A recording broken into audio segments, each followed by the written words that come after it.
Di Jogja ada sebuah sungai yang berhulu langsung ke Gunung Merapi bernama Sungai Progo.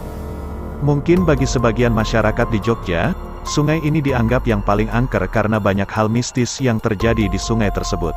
Ada cerita tentang terdengarnya bunyi gamelan di malam hari, sampai suara ramai orang-orang yang berasal dari sungai ini konon kerap kali didengar oleh masyarakat sekitar. Konon, ada yang pernah memberanikan diri saat mendengar suara gamelan dari sungai ini. Ia yang berusaha mencari sumber suara itu tidak mendapatkan apapun meski sudah mencarinya di sepanjang aliran sungai. Cerita mistis yang bisa kalian percaya atau tidak juga ada di sini. Pada tahun 2010 saat Gunung Merapi mengeluarkan lahar dingin karena terjadi erupsi, konon ada suara ramai manusia juga yang terdengar sembari lahar dingin itu mengalir.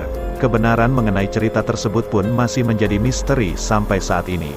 Ceritain pengalaman kalian yang pernah berkunjung ke sungai ini di kolom komentar.